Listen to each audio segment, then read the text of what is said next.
Hello दोस्तों, welcome to PRT teacher classes. कैसे हो आप सभी? उम्मीद करता हूँ अच्छे होंगे, पढ़ाई कर रहे होंगे। चलिए शुरू करते हैं आज का सेशन।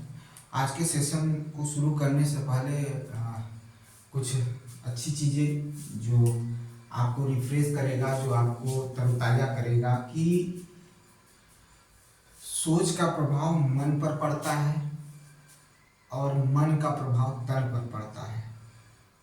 और जब मन और तन पर प्रभाव पड़ता है तो पूरा जीवन आपका क्या होता है?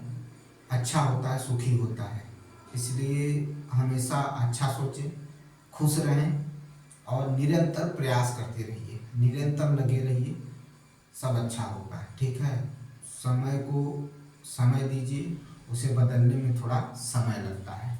ठीक है, तो देखिए हम लोग इससे पहले क्लास 6 के एनसीईआरटी को पढ़ रहे थे। उसमें कुछ चैप्टर जो थे इम्पॉर्टेंट मैंने पढ़ाए और कुछ चैप्टर ऐसे हैं जिसमें कुछ कहीं कहीं जो पॉइंट है वो इम्पॉर्टेंट है, जो क्लास 7 आज जो शुरू करूँगा क्लास 7, 8, 9 में मिल जाएंगे और वहाँ पर मैं आपको बताते हुए चलूँगा।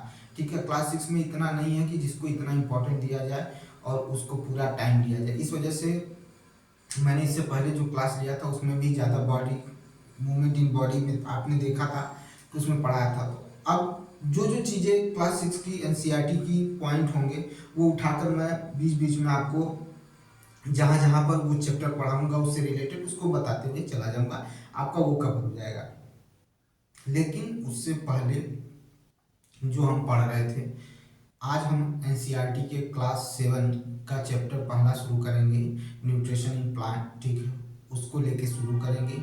ठीक है, तो इससे क्या होगा कि आपकी तैयारी में थोड़ा सा बूस्ट मिलेगा और जो मेन जहाँ से क्वेश्चन उठते हैं वो सारी चीज़ें आपको मिलेंगी। तो शुरू करते हैं पादपों में पोषण, न्यूट्रिशन इन प्लांट।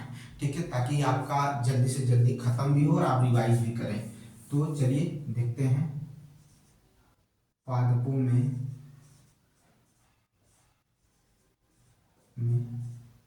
पादपों में पोषण। पहले देख लें दिख रहा है कि नहीं आपको। पादपों में पोषण काफी ऊपर हो गया भाई, यही एक समस्या रहती है। यहाँ लिखता हूँ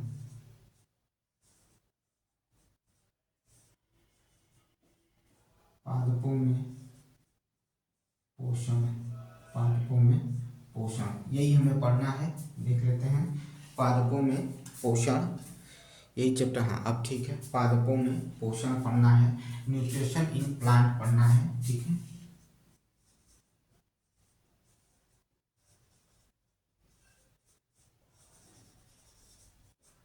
न्यूट्रिशन इन प्लांट हमें यही पढ़ना है, यही चैप्टर आज से हम शुरू करेंगे और बहुत ही विधिवत तरीके से शुरू करेंगे, क्योंकि कक्षा 6 में भी आपने कार्बोहाइड्रेट की कैसे जांच करें कि किसी भोजन में कार्बोहाइड्रेट है कि नहीं है, वहाँ पर टिंचर, आयोडीन, कॉपर सल्फेट, ठीक है, इन सब चीज़ों से आपने उसका क्या किया था, जांच की थी।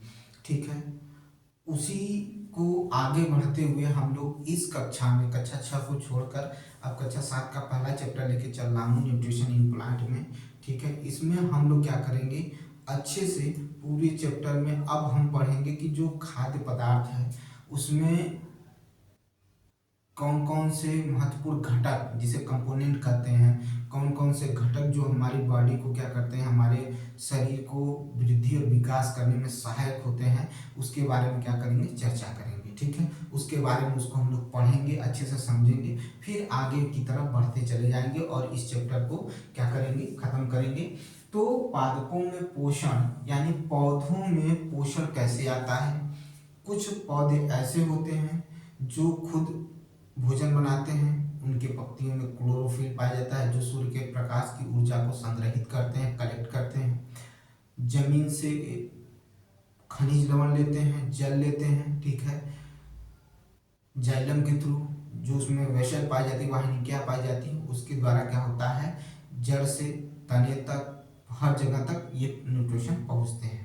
ठीक है, जिसकी वजह से खाद्य पदार्थ बनता है, स्टार्च बनता है, जिसे मंड भी कहा जाता है। ये कार्बोहाइड्रेट का एक रूप है जो भोजन में पत्तियों में, जो पौधों में तैयार होता है। ठीक है, इसके बारे में चर्चा करेंगे। फिर कार्बोहाइड्रेट क्या है, वसा क्या है, प्रोटीन क्या है, जल और खनिज लवण क्या है, इन सब चीज़ों के बारे में हम आराम से एक विधिवत तरीके से क्या करेंगे, चर्चा करेंगे। ठीक है। और फिर उसके बाद धीरे धीरे पढ़ेंगे, उसमें हमको अलगी पढ़ना है।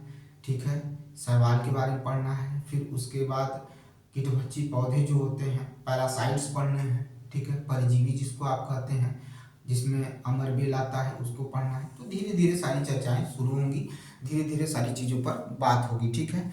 तो पहली हेडिंग अगर हम डालें तो हम पहली हेडिंग न्यूट्रिएंट्स डालेंगे, क्योंकि इसी के बारे में चर्चा करना है, इसी के बारे में पहले पढ़ना है। उसके बाद हम आगे की तरफ क्या करेंगे, चर्चा करेंगे, आगे की तरफ बढ़ेंगे। ठीक है।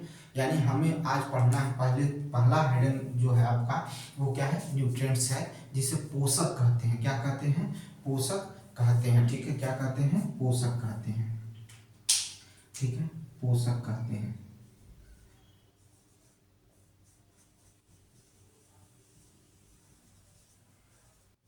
न्यूट्रिएंट्स। ठीक है। पोषक के बारे में हम चर्चा करने चल रहे हैं। देखिए मेरे पास डिजिटल बोर्ड नहीं है भाई, तो मुझे टॉपिक जो है सिर्फ क्या है, देखना है, और उसके बाद उसको क्या करना है, आपको बताना है, पढ़ना है, पढ़ाना है। देखिए क्या कह रहा है, पोषक। पोषक होते क्या हैं, पहले इन सब चीज़ों को समझिए कि हमारे भोजन में वो पोषक होते क्या हैं। ठीक है। तो कार्बोहाइड्रेट, वसा, प्रोटीन, विटामिन, जल तथा खनिज लवण, ये सभी क्या होते हैं, पोषक होते हैं। ये सभी क्या होते हैं, पोषक होते हैं, जो हमारे शरीर के लिए क्या होते हैं, आवश्यक होते हैं। तो मैंने क्या क्या बोला अभी आपसे, तो मैंने बोला कि कार्बोहाइड्रेट,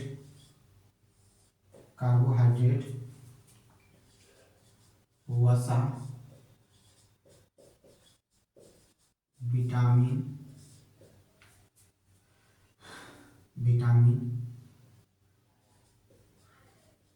प्रोटीन,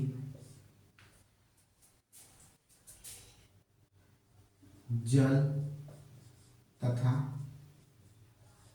खनिज लवण, यह हमारे भोजन के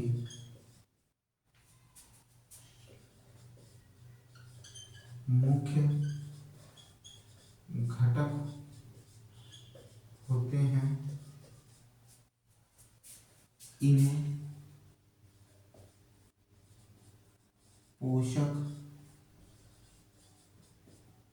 कहा जाता है। इन्हें क्या कहा जाता है, पोषक कहा जाता है। इन्हें क्या कहा जाता है, पोषक कहा जाता है। तो कार्बोहाइड्रेट, वसा, विटामिन, प्रोटीन, जल, खनिज लवण, ये हमारे भोजन के मुख्य क्या है, आवश्यक घटक हैं। भोजन के आवश्यक घटक हैं। ठीक है, आवश्यक घटक हैं, या हमारे भोजन के मुख्य घटक हैं, जिन्हें पोषक कहा जाता है, जिनकी वजह से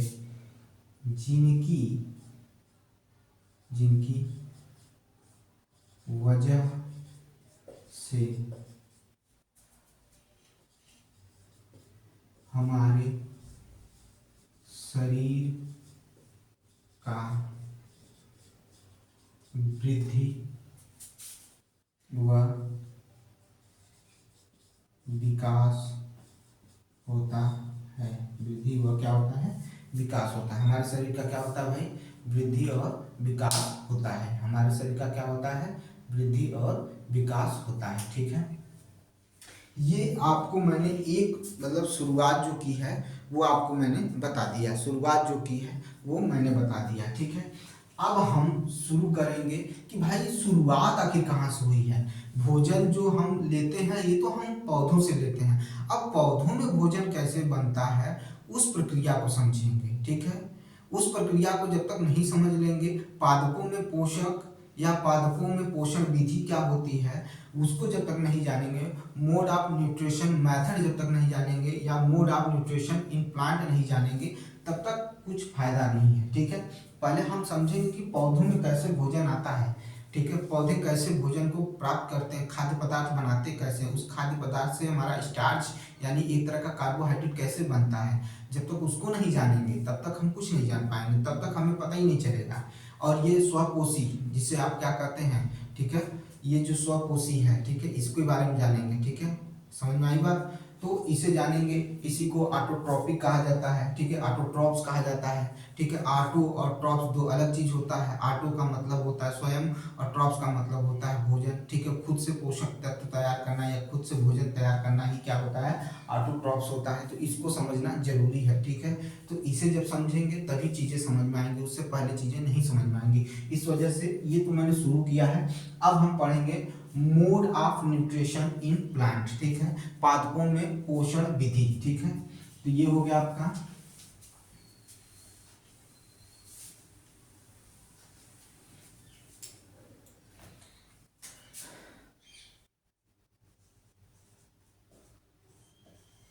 पादपों में पोषण। ठीक है, mode of nutrition in plants. Mode of nutrition in plant, mode of nutrition in plant. अब ये हमें पढ़ना है, इसके बारे में हमें जानना है। ठीक है, देखिए सुनिएगा ध्यान से। केवल पादप ऐसा जीव है, ठीक है, पादप भी क्या है, जीव है, पौधा भी क्या है, जीव है, क्योंकि वो श्वसन क्रिया करता है। ठीक है, और कुछ और चीजें हैं, मतलब मूवमेंट के अलावा सारी चीजें उसमें देखने को लगभग मिलती हैं। कार्बोहाइड्रेट तैयार करता है और जल का उत्सर्जन करता है। ठीक है, और अवशोषण भी करता है। ये सारी चीजें उसमें होती है, जैसे हमारे शरीर में होता है वैसे उनके में भी होता है। तो पादप ही ऐसा जीव है जो जल लेता है, खनिज लवण लेता है। ठीक है, जल लेता है, खनिज लवण लेता है। ठीक है, जिसे मिनरल्स कहते हैं आप, और कार्बन डाइऑक्साइड लेता है। ठीक है, और सूर्य के प्रकाश की उपस्थिति में उसकी पत्तियों में जो क्लोरोफिल होता है, वो सूर्य के प्रकाश से ऊर्जा को संग्रहित करके उसको किस में बदल देता है, कार्बोहाइड्रेट में बदल देता है, यानी खाद्य पदार्थ में बदल देता है। ठीक है, क्या करता है, खाद्य पदार्थ में बदल देता है, खुद के लिए भोजन बनाता है और हमारे लिए भी क्या करता है, भोजन को क्या कराता है, उपलब्ध कराता है। हमारे लिए भी भोजन को क्या कराता है, उपलब्ध कराता है। ठीक है, क्या कराता है, उपलब्ध कराता है। ठीक है, समझ में आई बात। जब इस प्रक्रिया को हम देखेंगे तो हम ये कह सकते हैं कि जो पौधे होते हैं ये भोजन बनाते हैं, खुद के लिए भी, हमारे लिए भी, और अन्य जो जीव हैं उनके लिए भी। और ये भोजन क्या करता है, शरीर की वृद्धि करता है, शरीर का विकास करता है, और शरीर का मरम्मत भी करता है, और हमारी शरीर की क्या करता है, देखभाल भी करता है। हमारे शरीर का क्या करता है, देखभाल भी करता है। ठीक है, सजीवों द्वारा भोजन ग्रहण करने, सजीवों द्वारा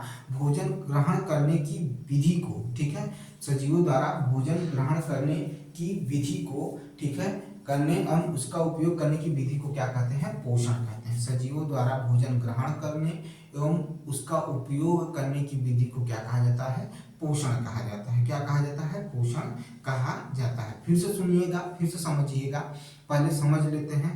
पौधा ही ऐसा जीव है जो जल, खनिज लवण जिसे मिनरल्स आप कहते हैं, और उसके बाद सूर्य के प्रकाश की उपस्थिति में, ठीक है, क्लोरोफिल पत्तियों में पाया जाता है, उससे क्या करता है, ऊर्जा संग्रहित कर कर सूर्य के प्रकाश से ऊर्जा लेकर खाद्य पदार्थ बनाता है, यानी फूड बनाने का काम करता है।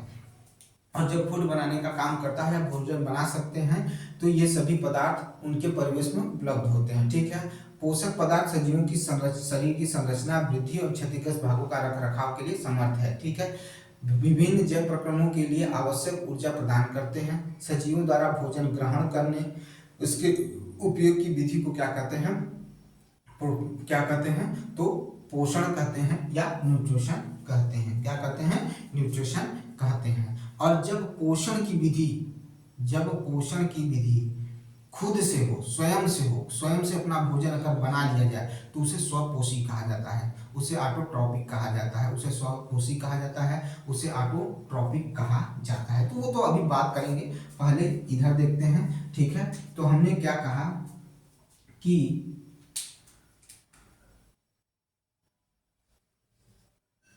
पादप एक ऐसा जीव है जो मिट्टी से जल व खनिज, जिसे हम मिनरल्स कहते हैं, खनिज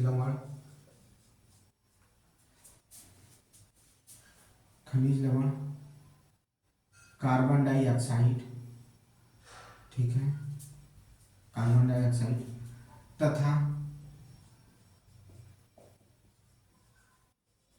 सूर्य के प्रकाश से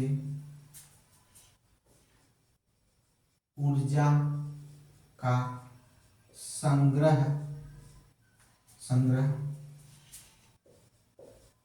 पत्तियों में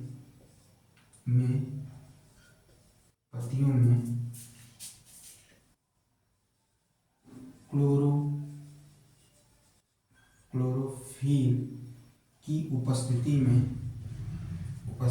में से ऊर्जा का संग्रह पत्तियों में क्लोरोफिल की उपस्थिति में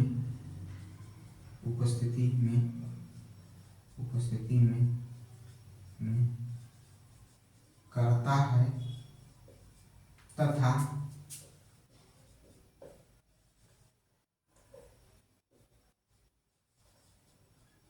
खाद्य पदार्थ का निर्माण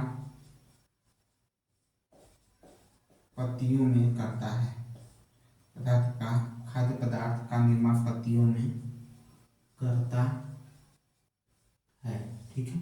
देखिए, पादप एक ऐसा जीव है जो मिट्टी से जल और खनिज लवण, कार्बन डाइऑक्साइड तथा सूर्य के प्रकाश से ऊर्जा का संग्रह पत्तियों में क्लोरोफिल की उपस्थिति में करता है तथा खाद्य पदार्थ का निर्माण पत्तियों में करता है। यानी जो पत्तियां होती हैं वो खाद्य बनाने, यानी पत्तियां जो होती हैं, अगर एक तरह से कहें तो पौधों का रसोई घर है, जहां पर भोजन क्या बनता है, क्या होता है, भोजन का निर्माण होता है। क्या होता है, भोजन का निर्माण होता है, ठीक है। क्या होता है, भोजन का निर्माण होता है। यह खाद्य पदार्थ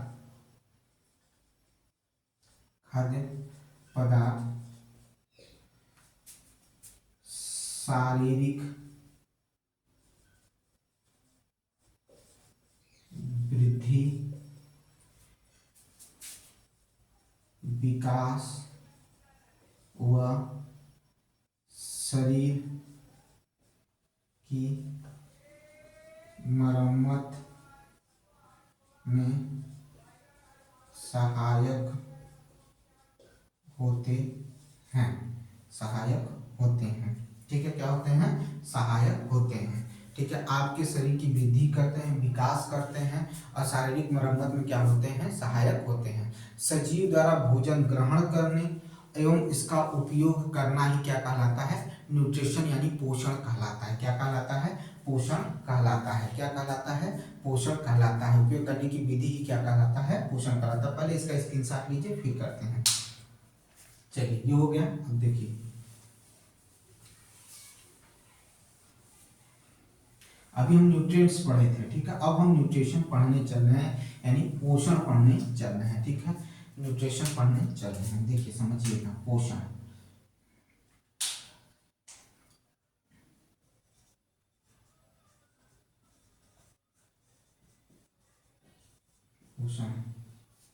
क्या होता है, पोषण।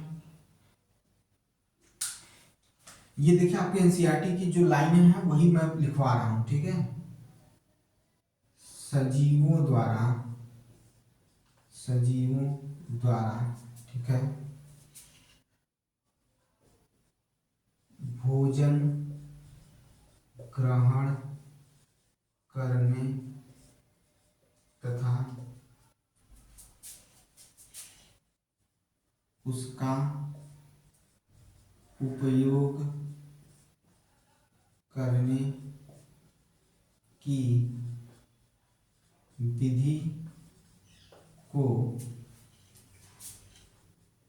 पोषण कहते हैं। क्या कहते हैं, पोषण कहते हैं। और वह जीव जो अपना भोजन स्वयं बनाता है, वह जीव जो अपना भोजन स्वयं बनाता है उसे क्या कहते हैं, स्वपोषण कहते हैं। या अपने भोजन स्वयं बनाने की स्वयं भोजन संश्लेषित करता है उसे क्या कहा जाता है, स्वयं भोजन का संश्लेषण करना ही स्वपोषण कहलाता है। क्या कहलाता है, स्वपोषण कहलाता है। और उस जीव को क्या कहा जाता है, स्वपोषी जीव कहा जाता है। ठीक है, फिर से सुनिएगा, पोषण की वह विधि जिसमें जीव अपने भोजन का संश्लेषण स्वयं करता है, अपने भोजन का संश्लेषण स्वयं संश्लेषित करता है या स्वयं संश्लेषण करता है, उसी को क्या कहते हैं, स्वपोषण कहते हैं। क्या कहते हैं, स्वपोषण कहते हैं। इसी को ऑटोट्रॉप्स कहा जाता है। ठीक है, और जब अगर हम अपने से भोजन बना रहे हैं, ठीक है, जब अपने से भोजन बना रहे हैं तो उसे क्या कहा जाता है, तो ऑटोट्रॉपिक कहा जाता है। और ऐसे जीव को ऑटोट्रॉप्स कहा जाता है। क्या कहा जाता है, ऑटोट्रॉप्स कहा जाता है। ठीक है, क्या कहा जाता है, ऑटोट्रॉप्स कहा जाता है। प्लांट्स आप क्या होते हैं, ऑटोट्रॉप्स होते हैं। प्लांट क्या होते हैं, ऑटोट्रॉप्स होते हैं, याद रखिएगा। ठीक है, तो चलिए देखते हैं ऑटोट्रॉपिक को देखते हैं पहले। चलिए हो गया ना, ये हो गया। चलिए, स्वपोषण डाल देते हैं हेडिंग, स्वपोषण, स्वपोषण। ठीक है, स्वपोषण। ठीक है, ऑटोट्रॉपिक। ठीक है, ऑटोट्रॉपिक। ठीक है, स्वपोषण। ठीक है, क्या कहते हैं, स्वपोषण यानी ऑटोट्रॉपिक कहते हैं। ऑटोट्रॉपिक क्या कहते हैं, ऑटोट्रॉपिक कहते हैं। ठीक है, ऑटोट्रॉपिक कहते हैं। कह रहा है कि वह विधि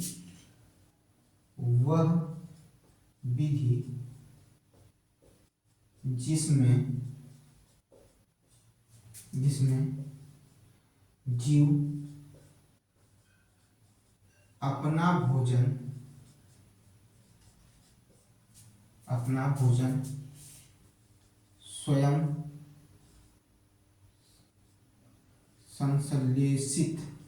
स्वयं संश्लेषित करता है उसे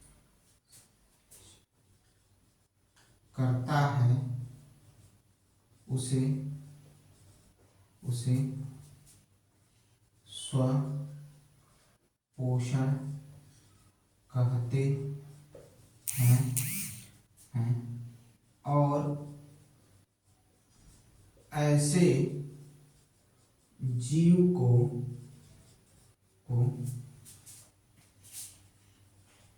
स्वपोषी जीव कहा जाता है, ऑटोट्रॉप्स कहा जाता है।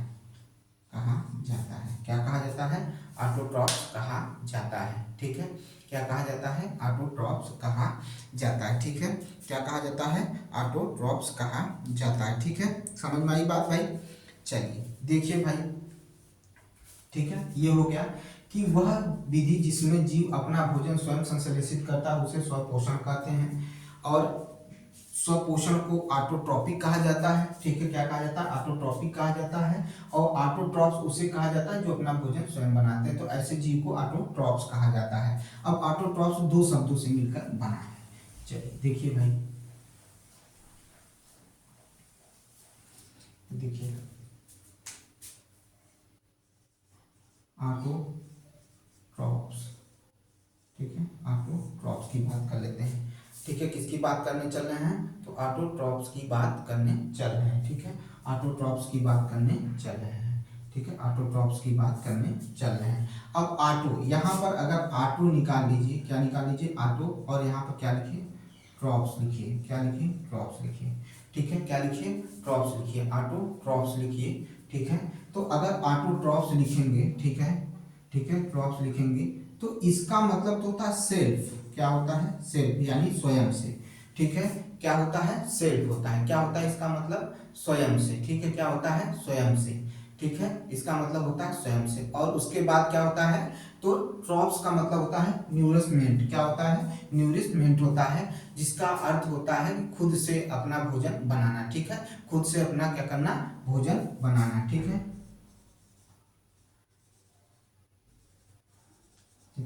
खुद से अपना भोजन बनाना, ये ट्रॉप्स का मतलब हो गया, और यहाँ पर ऑटो का मतलब हो गया सेल्फ, और यहाँ पर हो गया ट्रॉप्स का मतलब हो गया नूरिशमेंट हो गया। अब देखिए ध्यान से सुनिएगा, अब ये तो हो गई आपकी चीजें जो एनसीईआरटी ने बोला है वो मैंने बता दिया है।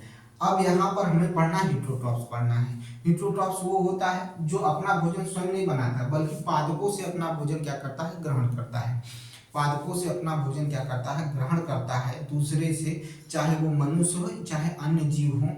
और कुछ पौधे भी ऐसे होते हैं, ठीक है, अभी हम उसके बारे में भी पढ़ेंगे। कुछ पौधे भी ऐसे होते हैं जो अपना भोजन स्वयं नहीं बनाते हैं, वो अन्य पौधों से अपना भोजन लेते हैं, ठीक है, होस्ट के रूप में रहते हैं, ठीक है, परजीवी के रूप में रहते हैं, आरोहित होते हैं उन पर, ठीक है। तो ऐसे जो जीव ऐसे जो पौधे होते हैं जैसे अमरबेल हो गया, ठीक है, अगर जीव की बात करें तो मॉस्किटो हो गया, ठीक है, बेड बग्स हो गया,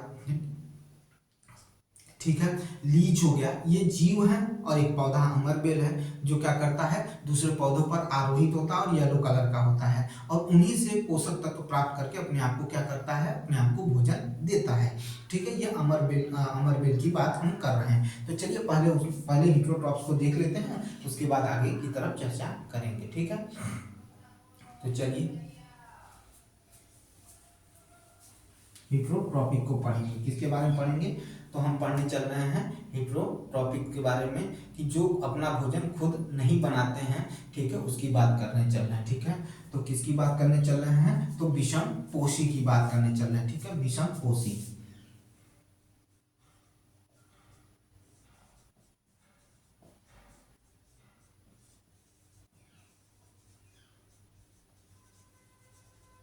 ठीक है।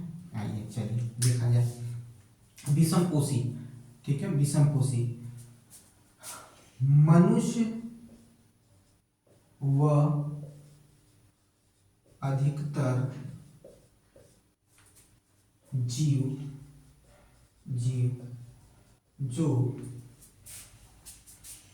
जो अपना भोजन स्वयं नहीं बनाते हैं बनाते हैं बनाते हैं वह अपना भोजन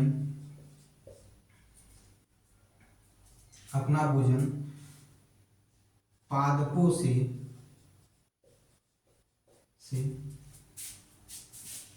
प्राप्त करते हैं उन्हें क्या कहा जाता है, हिट्रोट्रॉप्स कहा जाता है या विषम पोषी कहा जाता है, विषम पोषी कहा जाता है, ठीक है। अब हेट्रोट्रॉप्स का अर्थ ही होता है अदर, हेट्रोट्रॉप्स का अर्थ ही क्या होता है, अदर, इसका मतलब क्या होता है, अदर।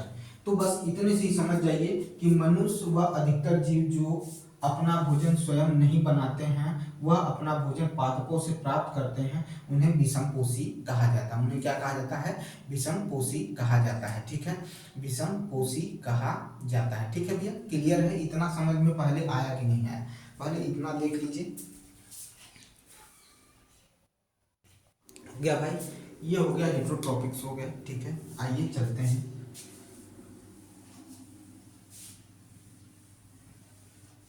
ठीक है, चलिए देखिए अब ध्यान से सुनिएगा। अगर हम बात करें कि खाद्य पदार्थों का मतलब पादपों में जो खाद्य पदार्थ का संश्लेषण होता है, पादपों में खाद्य पदार्थ के संश्लेषण का प्रक्रम, ये हेडिंग है, इसी को हमें पढ़ना है, वो भी प्रकाश संश्लेषण से। प्रकाश संश्लेषण के जरिए पादपों में खाद्य पदार्थों के संश्लेषण का प्रक्रम, ठीक है, क्या पढ़ना है, पादपों में खाद्य पदार्थ का संश्लेषण, किसके संश्लेषण का प्रक्रम पढ़ना है, ठीक है, खाद्य संश्लेषण का प्रक्रम पढ़ना है। तो क्या है, प्रकाश संश्लेषण प्रकाश संश्लेषण पादपों में खाद्य संश्लेषण का प्रक्रम, पादपों में खाद्य प्रक्रम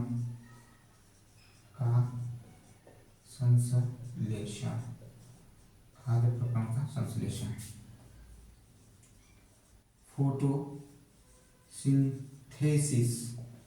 ठीक है, synthesis, food making process in plants, food making process, photosynthesis, ठीक है, photosynthesis food making process, photosynthesis food making process in plant, ठीक है।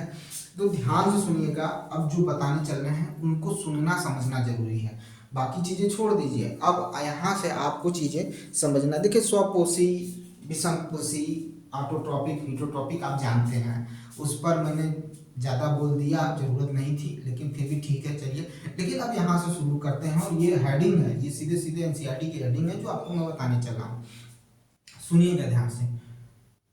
पत्तियों को भोजन का या खाद्य फैक्ट्री कहा जाता है, पत्तियों को खाद्य फैक्ट्री कहा जाता है, यानी मैंने कहा था कि पौधों में जो पत्तियां होती हैं वो भोजन बनाने की क्या होती है, फैक्ट्री होती है, या रसोई घर होती है जहाँ पर भोजन बनता है। अब भोजन बनने के लिए क्या होता है, हमें जल चाहिए और खनिज लवण चाहिए। ये कहाँ मिलता है, तो मिट्टियों से जड़ के द्वारा, रूट के द्वारा क्या कर लिया जाता है, इसका अवशोषण किया जाता है, और इसको वाहिकाएं, जिसे हम वेसल्स कहते हैं, ये वाहिकाएं क्या करती हैं, ये एक सतत मार्ग प्रदान करती हैं। सतत मार्ग का मतलब होता है एक ऐसा रास्ता जिसके द्वारा ये आसानी से कहाँ पहुंच जाए, पत्तियों तक पहुंच जाए। और ये वाहिकाएं जो होती हैं, ये जड़ से होते हुए, तने से होते हुए पत्ती के हर एक पत्ती तक ये पहुंची होती हैं, ठीक है। पतली होती हैं, ये सीधी होती है, और हर पत्ती तक पहुंची होती हैं, मतलब पौधे के हर भाग तक ये वेसल्स या वाहिकाएं होती हैं, जहां भोजन के लिए जल और खनिज लवण क्या करती हैं, ये पत्तियों में उपलब्ध कराती हैं। ये चीज हो गया। अब इधर क्या होता है कि पत्तियों में छोटे छोटे पोर्स पाए जाते हैं, छिद्र पाए जाते हैं, जिसे रंध्र कहा जाता है, और रंध्र में गार्ड सेल लगे होते हैं, यानी कोशिकाओं का एक द्वार होता है, कोशिका द्वार जिसे कहा जाता है, और इनके खुलने और बनने, बंद होने का जो प्रक्रम होता है ना, वो उसमें उपस्थित, उन कोशिकाओं में उपस्थित जल के कारण होता है। ये बड़ी कक्षाओं में मैं बताऊंगा, क्लास 10 या 9 में आपको देखने को मिलेगा, वहां मैं इसका विश्लेषण आपको करूंगा कि जल भरने पर ये खुलती हैं कि बंद होती हैं, या जल कम होने पर खुलती हैं कि बंद होती हैं, ये सारी चीजें वहां मैं चर्चा कर दूंगा। लेकिन पहले आप यहाँ पर जो समझना वो समझिए। पहले आपने समझ लिया कि वेसल से हमें क्या मिलता है, वाटर और मिनरल्स यहाँ पहुंच जाते हैं, पहली चर्चा ये हो गई।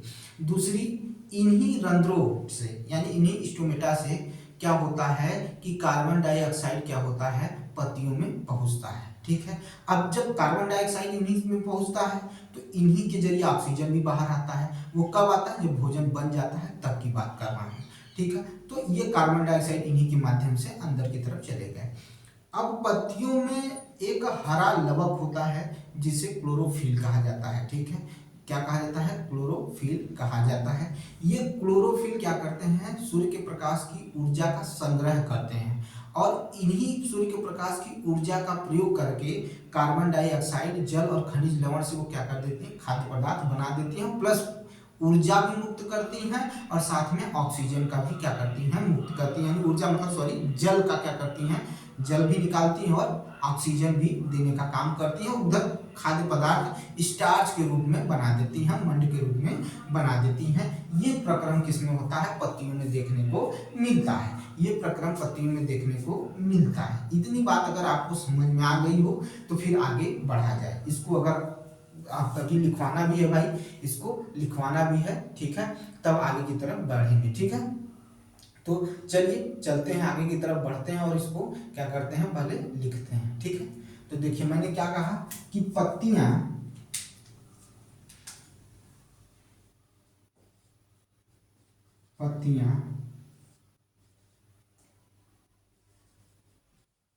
खाद्य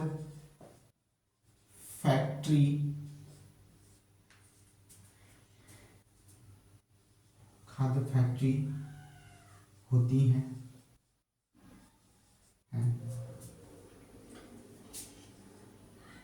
इन्हीं पत्तियों में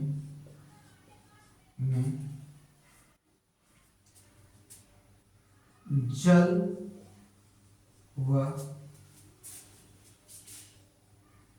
खनिज लवण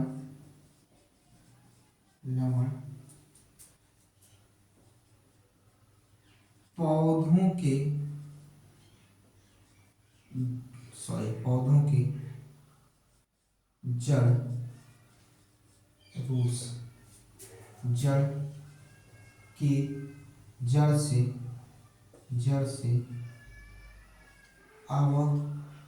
अवशोषित होते हैं। ठीक है, इन्हीं पत्तियों में जल और खनिज लवण पौधों के जड़ से अवशोषित होते हैं, जड़ के द्वारा अवशोषित होते हैं, जड़ के द्वारा मिट्टी से अवशोषित होते हैं,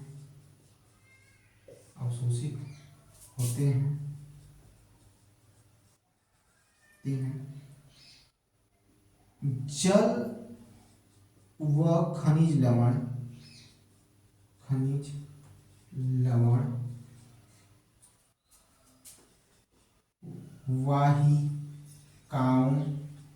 वाहिकाओं द्वारा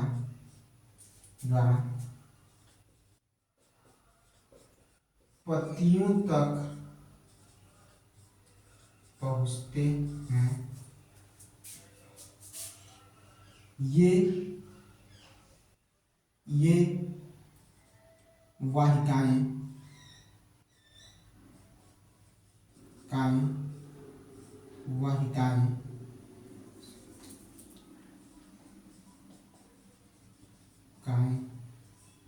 यानी वेसल्स, याद रखिएगा, वेसल्स वाहिकाएं जल व खनिज लवण को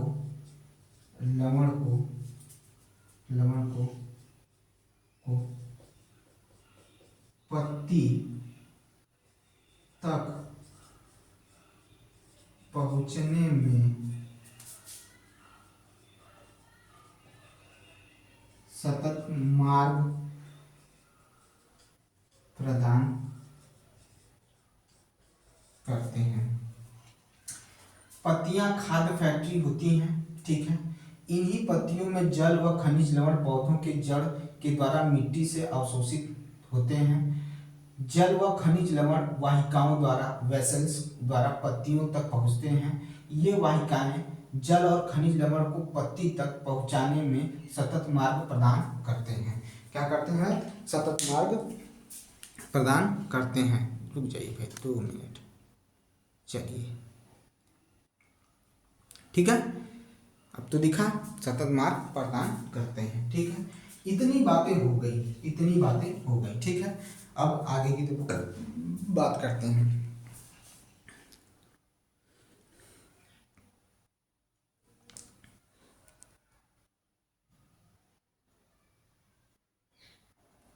चलिए आगे की बात करते हैं। ये तो हेडिंग डाली दिए हैं, इसको हम मिटा रहे हैं क्योंकि हम आगे की तरफ चलेंगे।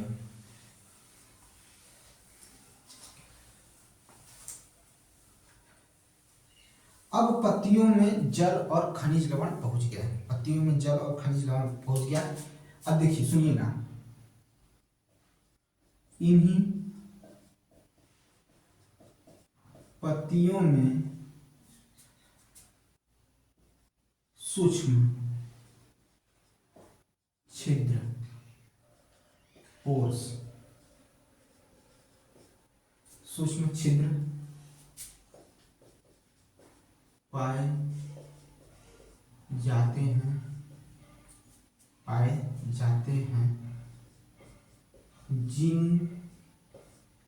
जिनको रंध्र स्टोमाटा या स्टोमेटा रंध्र कहते हैं।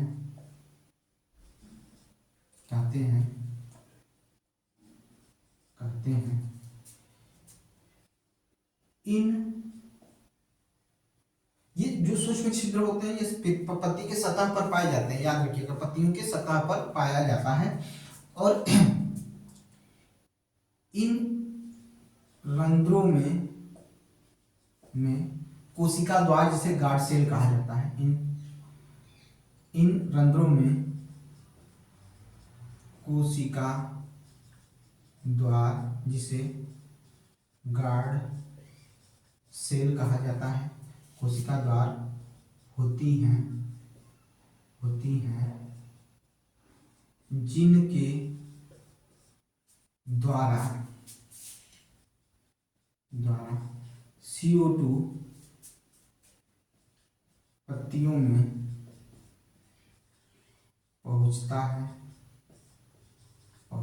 है। इन्हीं पत्तियों की सतह पर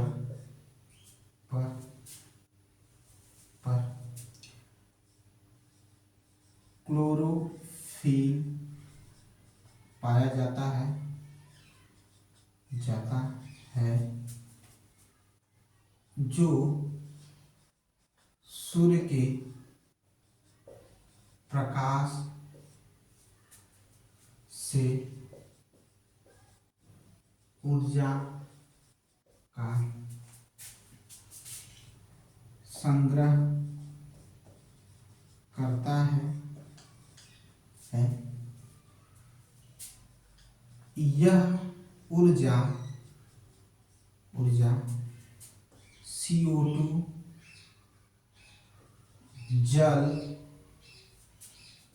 व खनिज लवण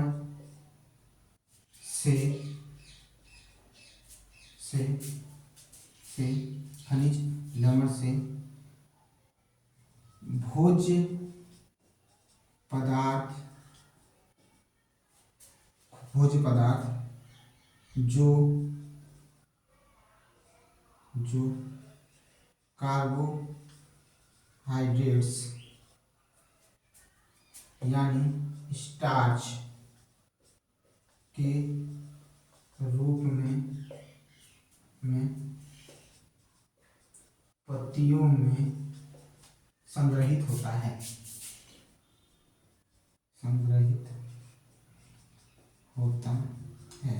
ठीक है। इन पत्तियों में सूक्ष्म छिद्र पाए जाते हैं जिनको रंध्र यानी स्टोमेटा कहते हैं। इन रंध्रों में कोशिका द्वार, जिसे गार्ड सेल होती हैं, जिनके द्वारा CO2 पत्तियों में पहुंचता है। इन्हीं पत्तियों की सतह पर क्लोरोफिल पाया जाता है जो सूर्य के प्रकाश से ऊर्जा का संग्रह करता है। यह ऊर्जा CO2 जल और खनिज लवण से भोज्य पदार्थ जो कार्बोहाइड्रेट यानी स्टार्च के रूप में पत्तियों में संग्रहित होता है। इसे मंड भी कहा जाता है, याद रखिएगा।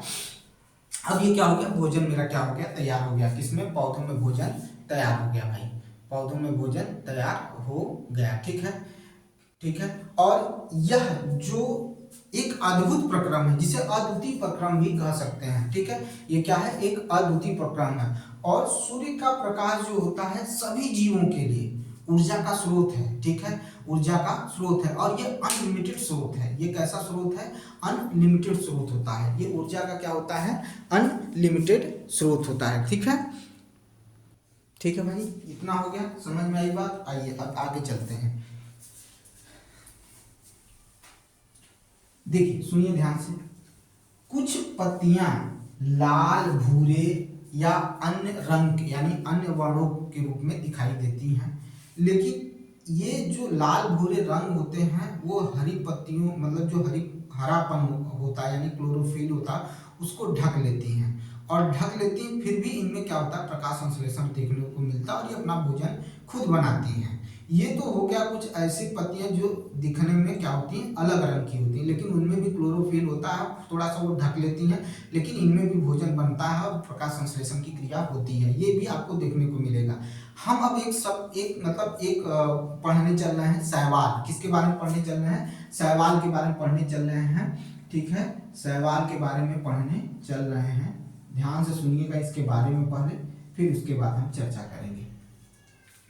शैवाल का अध्ययन, देखिए मैंने कहा था कि एनसीईआरटी के साथ साथ मैं जब चीज़ों को पढ़ाऊंगा तो उसमें अपना भी मतलब कहते हैं जो ज़रूरत की चीज़ें हैं उनको भी जोड़ते ही चलूँगा, क्योंकि वो भी इम्पॉर्टेंट है, उनको भी पढ़ना जरूरी है, उनको छोड़ना नहीं है।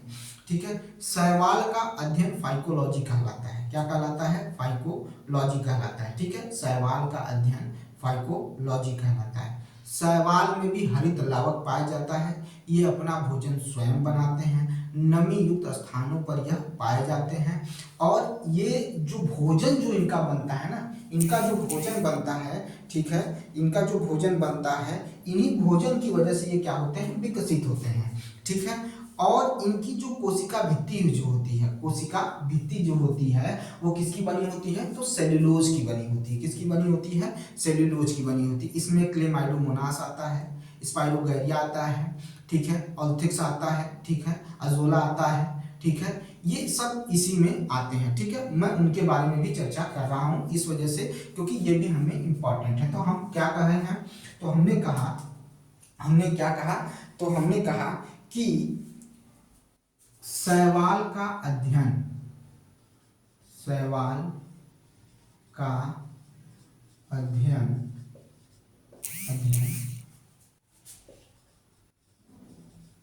फाइकोलॉजी, ठीक है, फाइकोलॉजी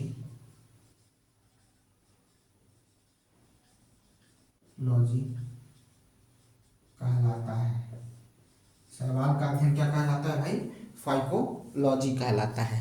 शैवाल का अध्ययन क्या कहलाता है? फाइकोलॉजी कहलाता है। यह नमी युक्त स्थानों पर उगते हैं,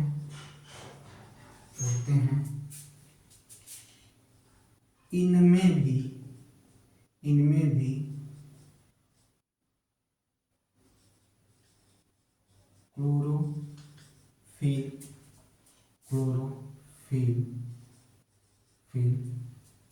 क्लोरोफिल पाया जाता है, क्लोरोफिल पाया जाता है, जो स्वयं भोजन बनाने में सक्षम होते हैं। ठीक है, तो शैवाल का अध्ययन फाइकोलॉजी कहलाता है। यह नमी युक्त स्थानों पर उगते हैं, इनमें भी क्लोरोफिल पाया जाता है, जो स्वयं भोजन बनाने में सक्षम होते हैं। ये हो गया। और मैंने क्या बोला था? हाँ, मैंने बोला कि इनकी कोशिका भित्ति सेल वॉल जिसे कहते हैं, कोशिका भित्ति सेल वॉल, इनकी कोशिका भित्ति सेल्यूलोज की बनी होती है। जिसे हम पचा नहीं सकते भाई, जानवर पचाते हैं। सेल्यूलोज की बनी होती है,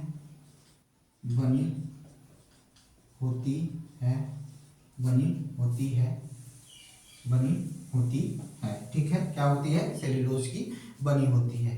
अभी यहाँ पर क्या है? इतना एनफ है। ये अपना मतलब भाई, ये अपना वृद्धि विकास सब खुद स्वयं से करते हैं, क्योंकि इनको अपने पास अपना भोजन बनाने की क्षमता होती है। इस वजह से ये अपना भोजन बना लेते हैं। ठीक है, इस वजह से ये अपना भोजन बना लेते हैं। और जब भोजन बना लेते हैं भाई, तो इन्हें कोई दिक्कत तो होनी नहीं चाहिए। ठीक है, इन्हें कोई दिक्कत होनी नहीं चाहिए। ठीक है, तो अब इसमें कौन कौन से आते हैं? तो क्लेमाइडोमोनास आता है। ठीक है,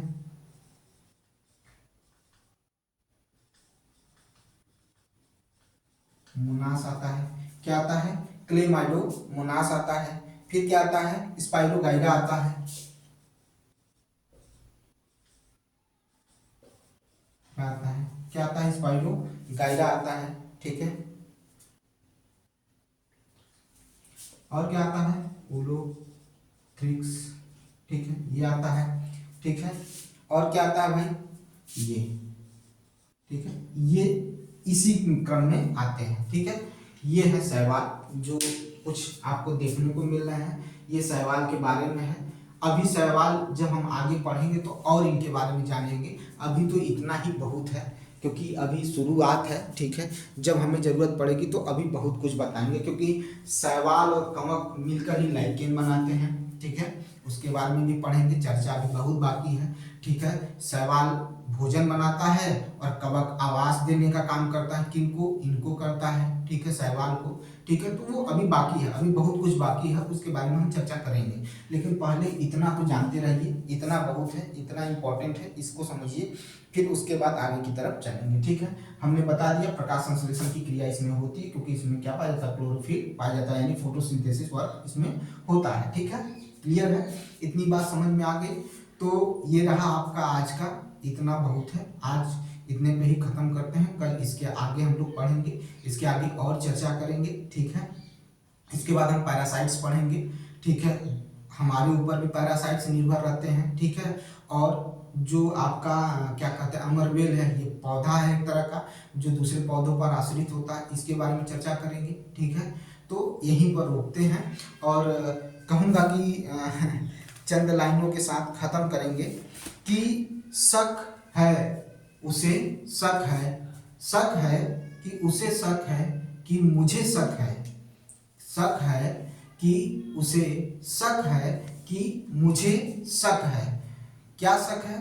तो मुझे शक है कि वो मेरा, ठीक है, कि वह मेरा हक है, यह कि वह मेरा हक है, यह मुझे शक है। उसका जाना, उसका जाना तय है और उसका जाना था, मेरा रोना है और बहुत कुछ खोना है, यह मेरा हक है। इसी के साथ खत्म करते हैं और कहेंगे कि मेहनत करिए, जीवन को बनाइए, ये जीवन बार बार नहीं मिलेगा और लोग आते जाते रहेंगे जीवन में।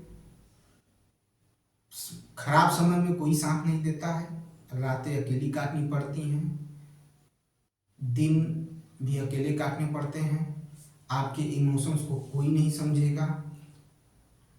जो कुछ ही लोग ऐसे हैं जो आपको करीब से बांध कर रखे रहेंगे, उनके बारे में आपके जो इमोशंस हैं वो हमेशा जीवन पर्यंत बने रहेंगे। कोई बहुत खास रिश्ता क्यों ना हो, लेकिन उनके लिए एक अलग सम्मान आपके दिल में बना रहता है, चाहे वो मित्र हो, चाहे वो रिश्तेदार हो, चाहे वो कोई भी हो। माँ बाप तो छोड़ दीजिए, माँ बाप तो कभी भी किसी भी परिस्थिति में आपको नहीं छोड़ेंगे। आप चाहे कितने भी गुनहगार हों या कितने भी सताए हों या कितने भी गलत व्यक्ति हों, कितने भी अच्छे व्यक्ति हों, वो तो किसी परिस्थिति में आपका हाथ नहीं छोड़ेंगे। और उनके कहने योग्य या कहा जाता है उनकी हर बात को मानिए। उन्हें कभी भी ऐसा मत करिएगा कि उन्हें एक पल के लिए लगे कि आप उनसे जुदा हैं। एक समय आता है जब शादी विवाह हो जाता है तो बच्चे अपने माँ बाप से अलग होते हैं और उस समय ही यही एहसास दिलाना बहुत ज़रूरी हो जाता है कि नहीं, हम आपसे अलग नहीं हैं, ठीक है ना, आपसे कभी अलग थे ना होंगे। क्यों? क्योंकि जो साथी आज आया है वो आगे के जीवन में अभी साथ निभाएगा, क्या करेगा वो अभी निर्धारित नहीं है, जैसा वक्त चल रहा है।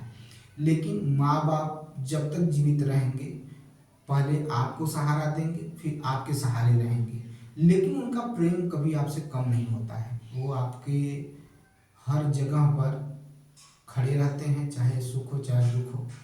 तो मेरा तो यही कहना है कि अगर वो दुख में खड़े हैं तो उनको सुख में आगे खड़ा करिए, फिर कहीं जाकर भाई बहन पत्नी सब हैं। और महिलाओं को, लड़कियों को भी कहूँगा कि आप अगर किसी की अर्धांगिनी बन के जाती हैं तो पहले उसके माँ बाप की सेवा करिए। अगर आपने उसके माँ बाप की सेवा कर ली या उसको सम्मान दे दिया, उसके माँ बाप को सम्मान दे दिया, तो आप वो आपका जीवन पर्यंत गुलाम रहेगा। इस चीज़ को मान लीजिए। और आप कल पहुंचकर और आज सम्मान पाने की कोशिश कर रही हैं तो ये तो गलत है, ठीक है। और जितनी भी मतलब महिलाएं हैं, बहनें हैं मेरी, परिवार के साथ समय गुजारने की कोशिश करिए, ठीक है। उनको एक साथ लेकर चलने की कोशिश करिए। जीवन बहुत सुखमय होता है। अलग रहना, पति के साथ रहना सब कुछ नहीं होता है। परिवार के इमोशंस होते हैं, अपनी जिम्मेदारियां समझिए। समझते भी लोग हैं, बहुत लोग हैं जिनसे मैं खुद बहुत इंस्पायर होता हूँ और आपको भी कहता हूँ। और वही चीज़ एक पुरुष पर भी लागू होता है कि अगर कोई पत्नी, कोई लड़की अपना सब कुछ त्याग कर आपके पास आ रही है तो उसे सम्मान दीजिए, उसके माँ बाप को सम्मान दीजिए, ठीक है। लेकिन ऐसा होता नहीं है, ये समय ऐसा है कि ऐसा होता नहीं है। लेकिन मेरा फ़र्ज़ है कि जो चीज़ें मैं सीखता हूँ आप तक पहुँचाऊँ, आप तक बताऊँ, तो पहुँचाने की कोशिश करता हूँ। बहरहाल आपकी मर्ज़ी, जैसे आपका जीवन बीते बिताइए। लेकिन जीवन में आए हैं तो ये मत करिए कि आए एक वक्त के बाद शादी किए, छोटी सी नौकरी पा गए, या प्राइवेट किए या बिजनेस किए, फिर उसके बाद बच्चे पैदा किए, फिर मर गए। कोई जाना नहीं, कोई कुछ मतलब ही नहीं, चाहे वो लड़का हो चाहे लड़की, ऐसा नहीं। कुछ ऐसा करके जाइए कि लोग आपको जाने। बाबा प्रेमानंद जी आज देख लीजिए, जिन्होंने अपना पूरा जीवन किडनी खराब होने के बाद भी गंगा नदी के किनारे बिताया, और आज अंतिम क्षण जो कहते हैं वो कुछ समय उनके पास बचे हुए हैं, वो आज इतना चर्चा कर रहे हैं। और मैं ये नहीं कहता कि ये हिंदू धर्म का प्रचार कर रहे हैं या कर रहे हैं, वो उस चीज़ का प्रचार कर रहे हैं जो मानवता खो रहा है या जो मानवता खत्म हो रही है, उसको बचाने की कोशिश कर रहे हैं। हमारे देश की संस्कृति, हमारे देश का कल्चर, हमारे अंदर जो मानवता है, जो दूसरे देशों से हमें भिन्न बनाता है, अलग करता है, उसको बचाने की कोशिश कर रहे हैं। और हर धर्म के लोग उनको सम्मान की नज़र से देख रहे हैं, ठीक है। तो कुछ ऐसा करिए, जीवन आए हैं तो कुछ ऐसा करके जाइए। चलिए, बहरहाल ठीक है। और ये जो मैंने पढ़ा है इसको ज़रूर रिवाइज करिएगा। और अगर वीडियो अच्छी लगती है तो वही फिर शेयर कर दीजिएगा, सब्सक्राइब करिएगा मेरे चैनल को, लाइक करिएगा और कमेंट जरूर करिएगा। मिलते हैं नेक्स्ट वीडियो में। धन्यवाद।